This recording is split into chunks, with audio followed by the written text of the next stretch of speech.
Tomb Raider is the third film that is based off of the very popular video game series. The first two Tomb Raider films starred Angelina Jolie as the title character Lara Croft, and this time around we are getting Alicia Vikander as a much younger Tomb Raider. This is similar to the 2013 reboot PlayStation game, which featured a much younger Lara Croft. And in this movie, Lara Croft's father has been missing for some years now, and she's becoming a little more independent. But she does miss her father very much. She learns of some clues to where her father might have gone missing at, and she sets out on her first adventure to try to find her father. This is very similar to that 2013 video game that featured a much younger version of this character, and a lot of the action sequences in that game do carry over onto this movie, which I found to be very pleasing because I do love playing the Tomb Raider games.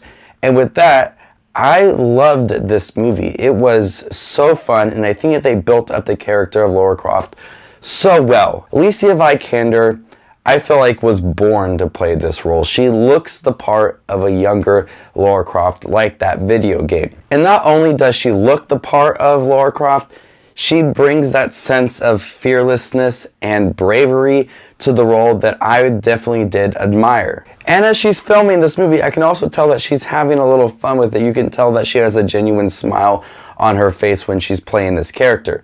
Early on in the movie, she has her job and she's trying to figure out things with her father's company. But when she travels to try to find her father, certain events happen to her that really build up her character, like her first kill and building her first weapon.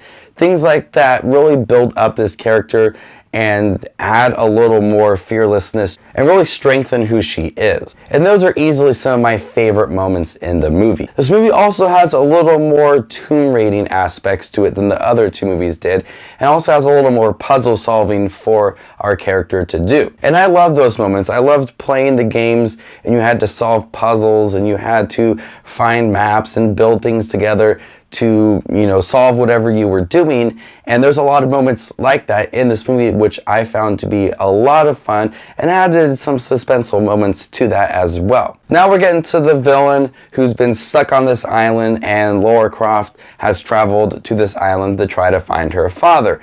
He was a very ruthless villain, very sinister, but I didn't really feel his motives to obtain what he was looking for.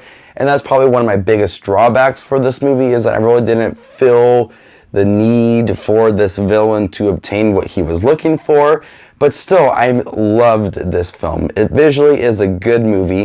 It has a lot of great action sequences that are similar to the video game that I loved.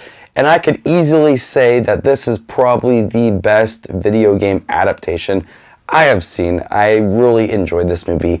Alicia Vikander definitely gives this role her all. She looks the part and she plays the part very well. A lot of great action scenes. They build the character up very nicely, and I had a lot of fun with it. I'm going to go ahead and give Tomb Raider an A-. What do you think about the new Tomb Raider film? Leave your thoughts down below for this film. Make sure to stay tuned for a ranking for all 3 Tomb Raider films. You guys are the best as always. This is Just Watch Movies, and you guys stay classy, YouTube.